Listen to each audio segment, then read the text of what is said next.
Cordial saludo, tutor. El presente video demuestra la explicación del crucigrama elaborado por el grupo de trabajo. Tenemos la primera pregunta. Los signos ortográficos auxiliares en latín son similares a los que se implementan en español, como el punto, el paréntesis y la coma. De esta manera, ¿qué signo se coloca al final de una interrogación? Como sabemos, una interrogación es una pregunta. Para ello utilizamos un signo interrogativo. Segunda pregunta. Es un recurso del lenguaje que se basa en la unión de un prefijo y un sufijo en una sola palabra. Se trata, por lo tanto, de la creación de una palabra nueva a partir de dos lexemas ya existentes. Este recurso también es conocido como relación parasintética. A esto también lo llamamos la parasíntesis.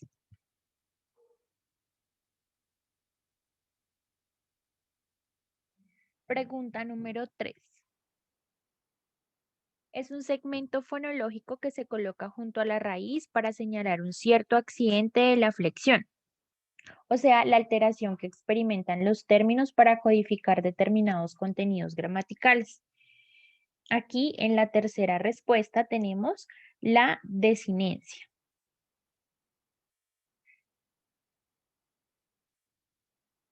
Continuamos con la pregunta número 4.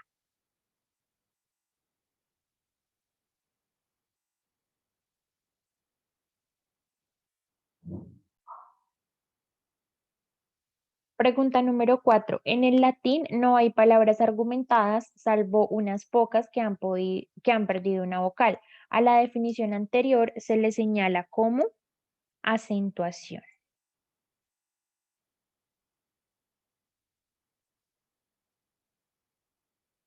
Pregunta número 5.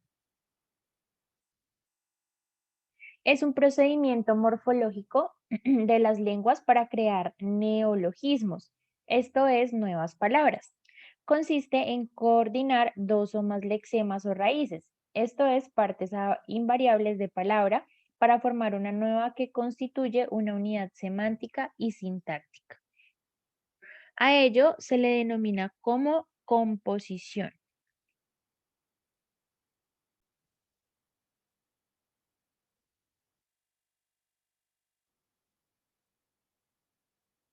Continuamos con la pregunta número 6. Es una palabra invariable que sirve para unir o relacionar palabras de manera que una pasa a ser complemento de la otra. A aquello se le conoce como preposición. Pregunta número 7. Alude a la serie ordenada de todas las formas verbales, producto de añadir al lexema del verbo los morfemas de persona, número, tiempo o modo. Como respuesta tenemos la conjugación. Pregunta número 8. Esta palabra se utiliza para marcar el sujeto, es decir, la persona que realiza la acción. Tenemos como respuesta nominativo. Pregunta número 9.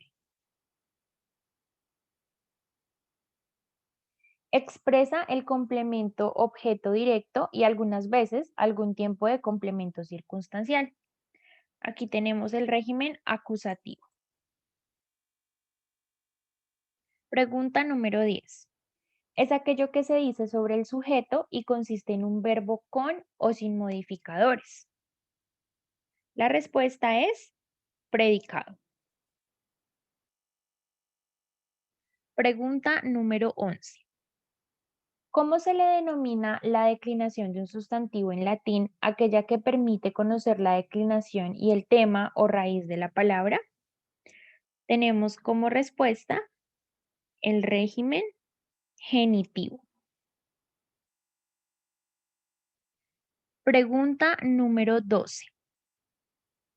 El conjunto de formas en que se decaen los sustantivos, adjetivos, pronombres y determinantes del latín se denomina declinar.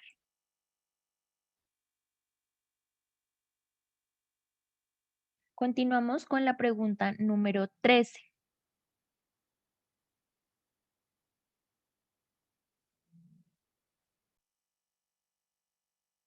Es un conjunto de vocales distintas y contiguas que se pronuncian en una sola sílaba. Es decir, en latín la usamos de la siguiente manera. Suenan las dos vocales, la E algo cerrada, próximas a I. Ejemplo, los más usados son AE, rosoe, a la explicación anterior. ¿Cómo se le denomina? Acá tenemos como respuesta diptongo. Continuamos con la pregunta 14. Grupo de palabras que están juntas porque tienen la misma función y además de ello tienen sujeto, objeto, atributo. A lo anterior se le denomina como sintagma.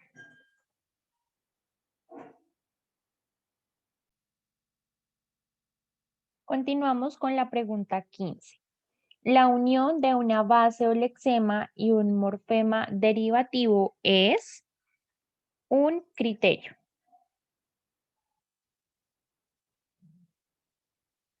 Pregunta 16. Número gramatical que expresa una sola unidad de los seres u objetos a que se refiere o aplica la palabra en la que se manifiesta. Cuando hablamos de una sola cosa, hablamos de singular. Pregunta 17.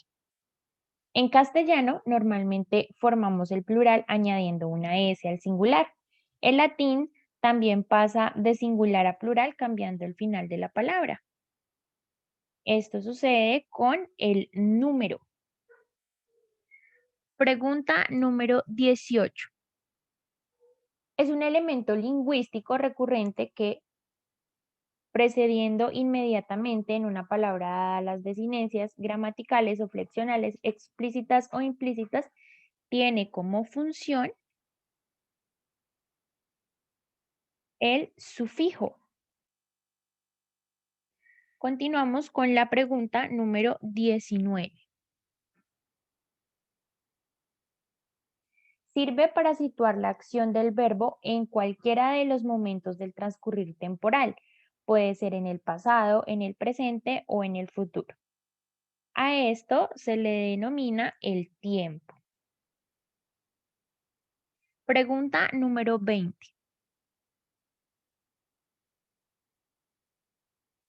Es aquello que es hecho o que sufre las consecuencias de la acción. Nos referimos al objeto. Pregunta número 21. Es esa persona, lugar o cosa sobre la cual se dice algo. Siempre será un sustantivo o palabra que pueda utilizarse de igual manera. Aquí tenemos como respuesta al sujeto. Pregunta número 22. Es una lengua de origen indoeuropeo, parte del subgrupo itálico, mismo al que un buen número de lenguas que se hablan en la península itálica. Aquí tenemos al latín. Pregunta número 23. Número gramatical que expresa más de una unidad de los seres u objetos a que se refiere o aplica la palabra en la que se manifiesta. Tenemos el plural. Pregunta número 24. Clase de palabra con la que se expresan acciones, procesos, estados o existencia que afecta a las personas o a las cosas. Como respuesta tenemos el verbo. Y finalmente, para la pregunta 25, es una de las categorías gramaticales que influyen en la conjugación de verbos. Aquí tenemos como respuesta el modo. De esta manera hemos complementado nuestro crucigrama con los 25 conceptos. Comprobamos las respuestas, obtuvimos 100 puntos.